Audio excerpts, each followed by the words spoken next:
বেহেশতের ticket কি কোনো দল কাটতে পারে? এটা কি আমার ভুল জানা, না এটা আমার সত্য জানা? আমি যতদূর জানি যে বেহেশতের টিকিট শুধুমাত্র আল্লাহ আপনাকে দিতে পারেন, কোনো রাজনৈতিক দল দিতে পারেন না। এই প্রশ্নটি করা এখনই সময় যে নারী কি নিজেই নারী বান্ধব কিনা।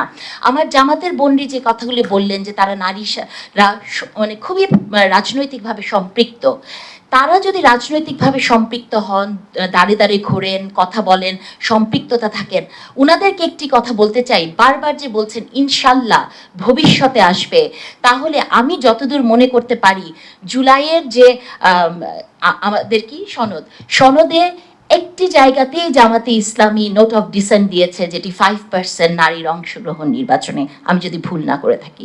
তাহলে সেটি নিয়ে আমার বোনরা কি কোনো কথা বলেছেন?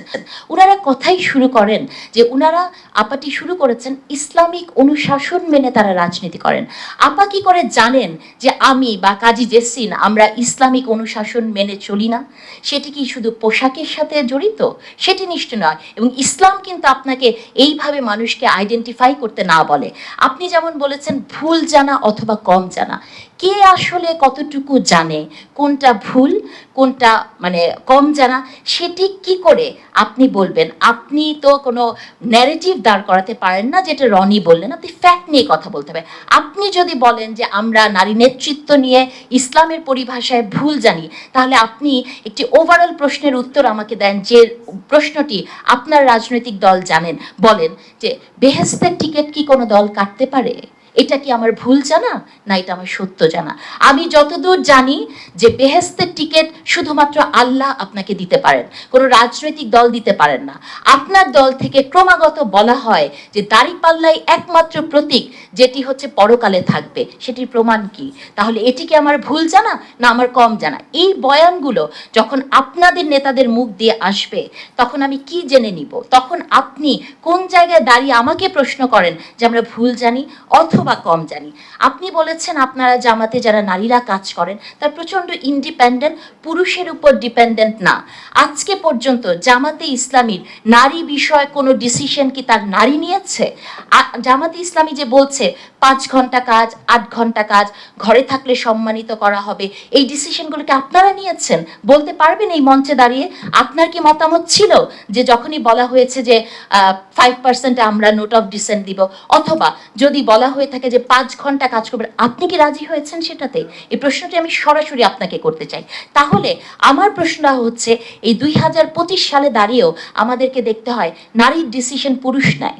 যে কথাটি আপা বলেছেন যে করতে দিয়েছি, ওনাদেরকে দিয়েছি, এই শব্দগুলো আমার কানেও খুব লাগে। আমি আজকে আপনাদের দুজনের কাছে সরাসরি জানতে চাই, জামাতের নারী বিষয়ক যত মন্তব্য এসেছে বা যা কিছু এসেছে, তাতে আপনাদের পার্টিসিপেশন কতটুকু ছিল? এই প্রশ্নের উত্তরটি আজকে আপনি দয়া করে নিশ্চয়ই দিবেন। বলেছেন সুরক্ষার কথা, মর্যাদার কথা। সেই সুরক্ষা এবং মর্যাদায় আপনাদের আমির বলেন যে নারীরা রানীর মতন, তাদেরকে বডিগার্ড নিয়ে চলতে হবে। সেই সুরক্ষা, সেই পৃথিবীর স্বপ্নকে আমরা এখনো বুঝি। আমি একটা প্রান্তিক নারী, আমার তো বডিগার্ড ক্যারি করার মতো সক্ষমতা নাই, সে বেতন দেওয়ার মতো সক্ষমতা, তাহলে আমার সুরক্ষাটা কে দিবে? তো প্রশ্নগুলো আসলে ওই জায়গাতেই তৈরি হয়। যেমন মুক্তাদির বলেছেন যে আমাদের হিজাব এবং নন হিজাব এই সব ডিবেট থেকে বের হয়ে যেতে হবে। এই ডিবেট থেকে আমরা কিভাবে বের হব মুক্তাদির, যখন একটি পার্টিকুলার রাজনৈতিক দল শুধুমাত্র আইডেন্টিটি পলিটিক্স করে অথবা ইসলাম না ইসলামের সেন্টিমেন্ট নিয়ে রাজনীতি করে? তখন কি এই ডিবেট থেকে বের হয়ে যাওয়া সম্ভব? কখনোই সম্ভব না।